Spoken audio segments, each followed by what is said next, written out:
આજે આપણે chapter number 2 ની વાત કરવાના છે। તો ચેપ્ટર નંબર 2 નું નામ છે સંચાલનના સિદ્ધાંત। આ ચેપ્ટરમાં તમારે ખૂબ જ અગત્યનું ચેપ્ટર કહેવામાં આવે કે ભાઈ સંચાલનના સિદ્ધાંતો હેનરી ટેલર, ફ્રેડરિક ટેલરના એ બધા વિશે આપણે થોડી ઘણી વાતચીત કરવાની છે। તો હેનરી ટેલરે જે 14 સિદ્ધાંતો રજૂ કર્યા, ફ્રેડરિક ટેલરે 8 સિદ્ધાંતો રજૂ કર્યા। તો આ જે સિદ્ધાંતો આપેલા છે એ સિદ્ધાંતો એક અનુભવનો નિચોડ બતાવે, કોઈ નિયમ નથી બતાવે। તો એ આ ચેપ્ટરમાં વાત કરવા જઈ રહ્યા।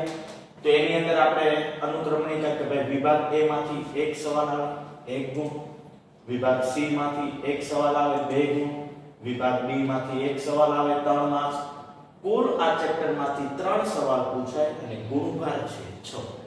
3 સવાલના તમે જવાબ આપો એટલે તમને 6 માર્ક્સ મળે છે। તો શરૂઆત કરી આપણે થોડી ઘણી પ્રસ્તાવના જોઈએ કે સંચાલન સદીઓથી ચાલતી પ્રક્રિયા છે। સદીઓ એટલે વર્ષો છે। પહેલાના ઋષિ મુનિઓ હતા ત્યારે પણ સંચાલન કરતા, યુદ્ધના સમયમાં રાજાઓ પણ સંચાલન કરતા। તો સદીઓ એટલે વર્ષોથી ચાલતી આવતી એક પ્રક્રિયા છે। અનેક પ્રવૃત્તિમાં સંચાલન જોવા મળે। અત્યારે કોઈ પણ પ્રવૃત્તિ કરો, કોઈ કંપની લેવલની હોય, કોઈ સમાજના સુધારણા અંગેની હોય, સામાજિક કાર્યક્રમ અંગેની હોય, રાજકારણ હોય, કોઈ પણ ક્ષેત્રમાં સંચાલન જોવા મળે અને મળે, કેમ કે સંચાલન વગર કોઈ પ્રવૃત્તિ શક્ય થતી નથી। તો ચંદ્રગુપ્ત મૌર્યના શાસનમાં રાજ્ય વ્યવસ્થા, ચંદ્રગુપ્ત મૌર્ય એટલે કૌટિલ્યના સમયગાળાની અંદર આખી રાજ્ય વ્યવસ્થા હતી। કૂટનીતિ અપનાવતો કૌટિલ્ય, તો આ રાજ્ય વ્યવસ્થાની અંદર પણ સંચાલન થતું। જ્યારે છત્રપતિ શિવાજી, મહારાજા છત્રપતિ શિવાજી યુદ્ધની રણનીતિ બનાવ કે ભાઈ કોઈ પણ રાજા સામે યુદ્ધ કરવાનું તો કેટલા સૈનિકો જોઈએ, કેટલા શસ્ત્રની જરૂર પડશે, કેટલા ઘોડાઓ જોશે, કેટલા રથ જોઈએ છે, કેટલા શસ્ત્રો જોઈએ છે, આ બધા કાર્ય અંગેનું સંચાલન કરતા।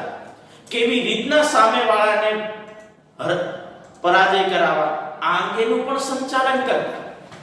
તો સંચાલન શાસ્ત્રીઓ, ચિંતકો, લેખકોએ સંચાલનની અવધારણા કરી એનું જુદું જુદું મૂલ્યાંકન અને પુનઃવિચારણા દ્વારા નવા નવા સિદ્ધાંતોનું પ્રતિપાદન કરે। એટલે દરેક સંચાલન શાસ્ત્રીઓ જુદા જુદા અલગ અલગ ક્ષેત્રના સંચાલન શાસ્ત્રીઓ, કોઈ લેખકો છે, કોઈ ચિંતકો છે, આ બધા વ્યક્તિઓ અલગ અલગ રીતે એનો ઉપયોગ કરે અને દરેક વ્યક્તિઓએ જુદી જુદી રીતે પોતાની જુદી જુદી પરિસ્થિતિમાં જુદા જુદા સિદ્ધાંતોનો ઉપયોગ કરીને આપણે સંચાલનના સિદ્ધાંતો રજૂ કરીએ। તો સંચાલનની વિચારધારા કે ભાઈ સંચાલન શાસ્ત્રીઓ કયા કયા, તો કે ભાઈ સી.કે. પ્રહલાદ છે, બર્નાર્ડ છે, Frederick Taylor, Henry Taylor, Gilbert, Max Weber, Chester અને પીટર એડ્રકર, આ બધા સંચાલનના શાસ્ત્રીઓ સંચાલનની શું રજૂ કરી છે આપણને વિચારતા।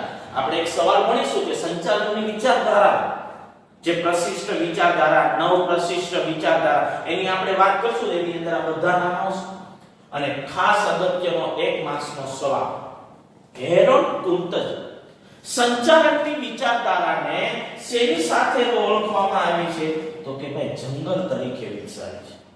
હેરોલ્ડ કુંતજે સંચાલનની વિચારધારાને જંગલ તરીકે વિકસાવી। કે અતૂટ વિચારો એની પાસે, એટલા બધા વિચારો કે એની કોઈ કલ્પના કરી શકાય નહીં, કેમ કે જુદા જુદા સંચાલન શાસ્ત્રીઓ આવે।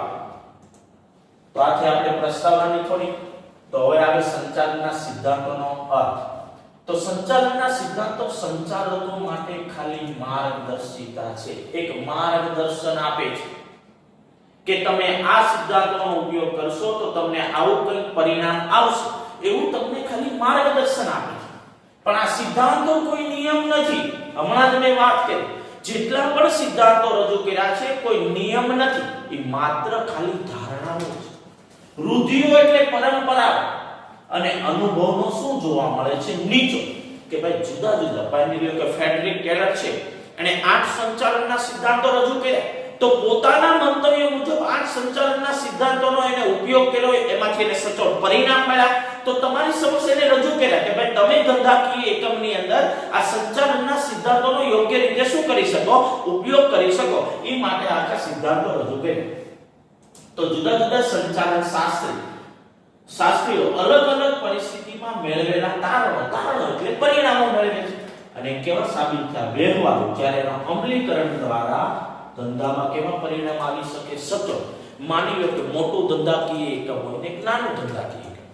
કાર્ય વિભાજનનો સિદ્ધાંત જ્યાં લગી ધંધાકીય એકમ નાનું છે ના કાર્ય વિભાજન બહુ ઓછા પ્રમાણમાં જોવા. જ્યારે મોટું ધંધાકીય એકમ હોય તો કાર્ય વિભાજનનો સિદ્ધાંત વધુ ઉપયોગી બને. કેમ? કે ભાઈ મોટું ધંધાકીય એકમ દરેક વ્યક્તિ અલગ અલગ કાર્યમાં જે નિષ્ણાત હોય એને કાર્યની સોંપણી કરી દેવા, તો ધંધામાં તમે સચોટ પરિણામ લાવી શકો. તો એટલા માટે તમને કીધું કે ભાઈ દરેક સંચાલન શાસ્ત્રી અલગ અલગ પરિસ્થિતિ, કોઈ મંદીની હોય, તેજીની હોય, કોઈ પણ પરિસ્થિતિ હોય, આ પરિસ્થિતિમાં અલગ અલગ પરિણામો મેળવેલા અને એને આધારે એ વ્યવહારો સાબિત થઈ ગયા. એટલે દરેક લોકો જીવનની અંદર રોજબરોજ ધંધાકીય એકમની અંદર તમે એનો ઉપયોગ કરી શકો. એના અમલીકરણ વખતે તમે કેવા પરિણામ લાવી શકો? સચોટ પરિણામ આવી શકે છે તમારે. તો જોયું તો વ્યાખ્યા કે ધંધાકીય એકમે માનવ વર્તણૂક એટલે માનવીની રહેણી કહેણી, એનું વર્તન, વાણી, માનવીય વર્તણૂકને સાનુકૂળ બનાવવા માટે અમુક નિયમો અને સિદ્ધાંતો ઘડે છે, જેથી ધંધાની ધ્યેય સિદ્ધિ કેવી બનાવે છે? સરળ. જેમ કે કોઈ કંપની છે, કંપનીની અંદર 8 કલાકનો સમયગાળો આવે, 8 કલાકની 3 પાળીઓ બનાવવામાં આવે છે. તો 8 કલાકની જે પાળી બનાવવામાં આવે છે તો કર્મચારીએ 8 કલાક ફરજિયાતપણે કામ કરવાનું. અહીંયા આવે છે તો 1 કલાકમાં એટલા એકમનું ફરજિયાત ઉત્પાદન કરવાનું. આ એની માટેના શું બનાવ્યા? નિયમો કે સિદ્ધાંતો ઘડ્યા છે. જો આ નિયમો સિદ્ધાંતો મુજબ જો કર્મચારી કામ કરશે તો ધંધાની ધ્યેય સિદ્ધિ કેવી બનાવશે? સરળ બનાવશે. તો આથી આપણે સંચાલનના સિદ્ધાંતોનો વ્યાખ્યાન, ત્યારબાદ સંચાલનના સિદ્ધાંતોનો થોડો ખ્યાલ જોઈએ કે સંચાલન એ કળા વિજ્ઞાન બંનેનો સમન્વય છે. પહેલા ચેપ્ટરમાં જોયું કે સંચાલન એક કળા છે, સંચાલન એક વિજ્ઞાન છે, સંચાલન એક વ્યવસાય છે અને સંચાલન એક કળા વિજ્ઞાન બંનેનો શુભમ સમન્વય છે. હવે વિજ્ઞાનના જેમ નિયમો હશે એવી રીતે સંચાલનના પણ સિદ્ધાંતો બનાવેલા છે. આપણે જોયું તો વિજ્ઞાન એ સિદ્ધાંતો એ સ્વાભાવિક છે, પરંતુ શુદ્ધ વિજ્ઞાનની માફક સંચાલનના સિદ્ધાંતો જડ નથી. કેમ આવું કીધું? કેમ સંચાલનના સિદ્ધાંતો જડ નથી? તો કેવા છે? પરિવર્તન છે. માની લો કે વિજ્ઞાન NaCl, મીઠાને NaCl જ કહેવામાં આવે. તમે ભારતમાં હોય તોય ભલે, તમે અન્ય દેશોમાં જાવ તોય ભલે, કોઈ પણ દેશમાં કોઈ પણ જગ્યાએ જઈને કહો તો મીઠાને એ જ કહેવાય. H2O એટલે પાણી જ કહેવાય. ભારત દેશમાં હોય તો H2O એટલે પાણી થાય, અમેરિકામાં જાવ તો N2O નો થઈ જાય, ના H2O જ. કેમ? વિજ્ઞાન એ જળ છે, પણ સિદ્ધાંતો છે ને એ બાળકો જળ નથી. કેવા છે? પરિવર્તનશીલ. સમય સંજોગો પરિસ્થિતિ બદલાતા એની અંદર આપણે શું કરતા રહેવું પડે છે? ફેરફાર, પરિવર્તન કરવું પડે છે. તો સંચાલનના સિદ્ધાંતો માનવ વર્તણૂક સાથે સંબંધ ધરાવે અને સમયાંતરે જરૂરી એમાં શું કરી? ફેરફાર કરી નવા સિદ્ધાંતોનો કરી શકાય ઉમેર. કેમ કે ધંધાકીય એકમની અંદર માનવી જ કાર્યરત જોવા મળે. તો સમય સંજોગો પરિસ્થિતિ, તેજીનો સમયગાળો હોય ત્યારે એવા નિયમોનો ઉપયોગ કરો. જ્યારે બાળકો મંદીનો સમયગાળો આવે ત્યારે એની અંદર તમે સુધારા વધારા કરી શકો, જરૂરી ફેરફાર કરી તમે નવા સિદ્ધાંતો ઉમેરી શકો. કે જેટલા પણ આ સંચાલનના સિદ્ધાંતો રજૂ કર્યા છે એ બધા સિદ્ધાંતો એવું કહેવામાં આવે છે કે માર્ગદર્શન છે, કોઈ નિયમ નથી. એ સિદ્ધાંતોમાં તમે ફેરફાર કરી તમે નવા સિદ્ધાંતો ઉમેરી શકો. તો સંચાલનના સિદ્ધાંતો નિર્ણય ઘડતર માટે એક માર્ગદર્શિકા છે. ધંધાનો કોઈ પણ નિર્ણય લેવો, ઉત્પાદન કરવું છે, કાર્યનું વિભાજન કરવું છે, તો આ માટે તમે સંચાલનના સિદ્ધાંતોનો ઉપયોગ કરી શકો. અને આ સંચાલનના સિદ્ધાંતો એક તમને માર્ગદર્શિત, એક માર્ગદર્શન આપે, એક રસ્તો બતાવે છે, માર્ગ બતાવે છે અને એ માર્ગ ઉપર તમે જાઓ તો તમારા ધંધાકીય એકમના સચોટ તમે નિર્ણય લઈ શકો. તો સંચાલનના સિદ્ધાંતોને કારણે કર્મચારીઓને પ્રોત્સાહન મળતા એની કાર્ય કરવાની ક્ષમતામાં શું થાય છે? વધારો થાય છે. કે ભાઈ સંચાલનના સિદ્ધાંતો છે કર્મચારી માટે, માની લો કે કર્મચારીઓ છે તો કર્મચારીઓ માટે અલગ અલગ વેતનની પદ્ધતિઓ અપનાવવામાં આવે. જે કર્મચારી વધુ ઝડપથી કામ કરે તેને વધુ વેતન મળે, જે કર્મચારી જે ઓછું કામ કરે તેને એટલું એના પ્રમાણમાં વેતન મળે. તો ટૂંકમાં જે કર્મચારી વધુ કામ કરશે ને વધુ વેતન મળશે એટલે કર્મચારી પ્રોત્સાહિત થશે. પ્રોત્સાહિત થશે એટલે કાર્ય કરવાની ક્ષમતામાં શું થશે? વધારો થશે. તો સામે ઉત્પાદન વધે, ઉત્પાદન વધે એટલે વેચાણમાં વધારો થાય અને કંપનીને નફામાં પણ શું થશે? વધારો થશે. તો માનવ વર્તણૂક અને ટેકનોલોજી સતત બદલાતા રહે છે. અમુક સમયે અમુક મશીનરી કે અમુક ટેકનોલોજી એકદમ નકામી થઈ જાય કે અમુક સમય પછી કોઈ નવી ટેકનોલોજી આવે. હવે નવી ટેકનોલોજી વાળા યંત્રો છે એની ઉપર વધુ ને વધુ ઝડપથી કામગીરી થતી. તો આવા સમયે એની અંદર શું કરતા રહેવું પડે છે? આપણે ફેરફાર કરતા રહેવું પડે. માનવીના અભિગમો બદલાતા રહેવા પડે, ટેકનોલોજી બદલાતી રહે છે. એક્ઝામ્પલ તરીકે તમને કહેવામાં આવ્યું કે જૂના કર્મચારીને જો બઢતી આપવામાં આવે, એકમમાં કોઈ જૂના કર્મચારી જો બઢતી છે ને બાળકો બે રીતે અપાય. આ પાંચમા ચેપ્ટરમાં જોશું સિનિયોરિટી આધારિત બઢતી અને કાર્યક્ષમતા આધારિત બઢતી. સિનિયોરિટી આધારિત બઢતી કયા એકમોમાં મળે? તો કે ભાઈ સરકારી એકમોમાં ખાસ કરીને મળે. જ્યારે કાર્યક્ષમતા આધારિત બઢતી મોટે ભાગે ખાનગી એકમોમાં પ્રાપ્ત થાય. કઈ સિનિયોરિટી એટલે લાંબા સમયથી એકમમાં કર્મચારી કાર્યરત હોય, 5 વર્ષ થયા, 10 વર્ષ થયા એકમ સાથે સંકળાયેલો અને એને નીચેની પોસ્ટ ઉપરથી કોઈ ઊંચી પોસ્ટ ઉપર મૂકવામાં આવે તો એને આપણે સિનિયોરિટી આધારિત બઢતી કહેવામાં આવે. જ્યારે કાર્યક્ષમતા આધારિત બઢતી એટલે કાર્ય કરવાની ક્ષમતામાં વધારો થાય. કોઈ કર્મચારી એકમની અંદર 2 વર્ષ થી કામ કરે પણ એની કાર્ય કરવાની ક્ષમતા વધુ છે, એ વધુ ઝડપથી કામ કરે છે, એના ઉપરના હોદ્દાને પોતે હકદાર છે, તો આવા કર્મચારીઓને જ્યારે બઢતી આપવામાં આવે તો એ કાર્યક્ષમતા આધારે, ટૂંકમાં એના કાર્યને આધારે બઢતી મળે. તો આ બે બઢતીની વાત કરી આપણે. ત્યારબાદ આપણે 2 માર્ક્સમાં સવાલ આવે છે સંચાલનના સિદ્ધાંતો અને પ્રયુક્તિ વચ્ચેનો ભેદ. ક્યારેક 1 માર્ક્સમાં પૂછાય પ્રયુક્તિ એટલે શું? આ બે વિધાનક છે. તો પહેલા જોઈએ આપણે પ્રયુક્તિ. પ્રયુક્તિ એટલે જુદી જુદી રીત.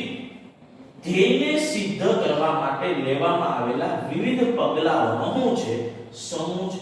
તમારો કોઈ ધ્યેય છે, માની લો તમારે 90% લાવવો, તો 90% લાવવા છે તો કેટલી કલાક વાંચન કરવો, કેટલી કલાક લેખન કરવું, કેટલો સમય કયા વિષયને વધુ રિવિઝન કરવું, આ બધી વસ્તુનું તમે યોગ્ય શું બનાવો છો બાળકો? Time table. આ એક રીત, આખી મેથડ બનાવી કે ભાઈ 90% લાવવા છે તો ટાઈમ ટેબલ બનાવ્યા વગર આવી જવાના નથી અને એ મુજબ તમે પાછી કામગીરી પણ કરશો તો તમારા 90% આવવાની શક્યતા વધુ થશે. જ્યારે સિદ્ધાંત બતાવે કે ભાઈ પ્રયુક્તિ વખતે લેવામાં આવેલા વિવિધ નિર્ણયો છે, તમે જે નિર્ણયો લીધા છે એ અંગેની શું આપે છે? તમને માર્ગદર્શિકા એટલે એક રસ્તો બતાવે છે, એક માર્ગ બતાવે છે. જેમ કે ભૂતકાળમાં જે બાળકોના 90% આવ્યા એવા બાળકોને શાળાએ બોલાવવામાં આવે. એ બાળકોએ કેટલું વાંચન કર્યું હતું, કેવી રીતે મહેનત કરી હતી, કેટલી કલાક લેખન કરતા હતા, કેટલી પેપરની પ્રેક્ટિસ કરતા હતા, આ બધી વસ્તુના તમે અનુભવો મેળવો છો. આ અનુભવો લ્યો છો એ જ સંચાલનના સિદ્ધાંતો છે. એક માર્ગદર્શન આપે છે કે ભાઈ ગયા વર્ષે આપણી શાળામાં જે પણ કોઈ બાળકો A1 ગ્રેડ પ્રાપ્ત થયા છે એવા બાળકોને આપણે શાળા ઉપર બોલાવીએ, તમારી સમક્ષ મૂકવામાં આવે છે, તમે એને વિવિધ જાતના પ્રશ્નો કરો છો ને તમને માહિતી આપે છે. તો આ બધું કેના કારણે? ભાઈ એને અનુભવ છો એટલે. જો એને અનુભવ જ ન છો તો તમને કોઈ માહિતી પ્રાપ્ત થઈ શકે નહીં. આ પહેલું હતું સંચાલનના સિદ્ધાંતો અને પ્રયુક્તિ વચ્ચેનો ભેદ. જ્યારે બીજું વિધાન આવે સિદ્ધાંતો અને મૂલ્યો વચ્ચેનો ભેદ કે મૂલ્યો એ સ્વીકાર્ય અને ઈચ્છનીય છે જે નૈતિકતા સાથેનું ધરાવે સંબંધ. નૈતિકતા એટલે નીતિમત્તા. 11મા ધોરણનું તમે છેલ્લું ચેપ્ટર ભણ્યા કે ભાઈ નીતિમત્તા, નીતિપૂર્ણ વ્યવહારો કરો. કોઈ પણ વસ્તુ ને એનું મૂલ્ય હંમેશા સ્વીકાર્ય અને ઈચ્છનીય. હું તમને એક વાત કરું કે માની લો કે કોઈ ગાડી છે કે મારી પાસે ટુ વ્હીલર ગાડી છે અને હું એક સાયકલ વાળાને ત્યાં દઉં છું તો એ મને ટુ વ્હીલરના બદલામાં મને 5 સાયકલ આપે છે. તો એક ગાડીના બરાબર 5 સાયકલ થઈ તો એનું મૂલ્ય નક્કી થયું. ભાઈ ગાડીનું મૂલ્ય કેટલી સાયકલ? તો કે ભાઈ 5 સાયકલ. એ એનું મૂલ્ય નક્કી. જ્યારે સિદ્ધાંતો શું બતાવે કે ભાઈ માનવ વર્તણૂક સાથે સર્વમાન્ય સત્ય તથા શું આપે છે માર્ગદર્શન. સર્વમાન્ય સત્ય છે કે આ જ રીતે તમારે કામગીરી કરવાની થશે. આ સત્ય બતાવે તો તમને કહી દીધું ભાઈ અહીંયા તમારું મૂલ્ય નક્કી થઈ ગયું કે ગાડીના બરાબર 5 સાયકલ. તો તમારે એક સિદ્ધાંત બની ગયો. એમાં 6 સાયકલ નો આવે એ 5 જ આવે. તો આપણે આ બે વિધાનો હતા, સંચાલનના સિદ્ધાંતો અને પ્રયુક્તિ વચ્ચેનો, અને બીજો આવે સિદ્ધાંતો અને મૂલ્યો વચ્ચેનો ભેદ. આ 2 માર્ક્સની અંદર પૂછાય અથવા તો 1 માર્ક્સની અંદર કોઈ વ્યાખ્યા